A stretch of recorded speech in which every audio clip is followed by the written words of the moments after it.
வாழைத்தண்டு 1/2 லிட்டர் தயிர் போட்டு அடித்து இவ்வளோ தண்ணி விட்டு வச்சுருக்கேன். அப்போவே திக்காக தான் இருக்குது. வாழைத்தண்டு வந்து ஒரு 6 பீஸ் ரவுண்டு அவ்வளோதான். அதை அடித்தாச்சு, அது இருக்குது. அதனோட சக்கையோட இஞ்சி போட்டிருக்கேன் தண்ணி ஊற்றி.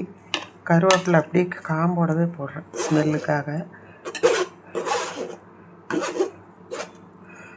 வாழைத்தண்டோட சர்க்கரை தான் போடுறேன். இதை அடித்து மறுபடியும் ஃபில்ட்ரு பண்ணால் வாழைத்தண்டு, இஞ்சி, நான் கூட சேர்த்துறது வந்து ஃப்ளேவருக்கு வந்து இந்த மாங்காய் ஊறுகாய் போட்டிருப்போம்ல, இந்த ஃப்ளேவர் உப்பு தண்ணி இதை தான் ஊற்றியிருக்கேன்.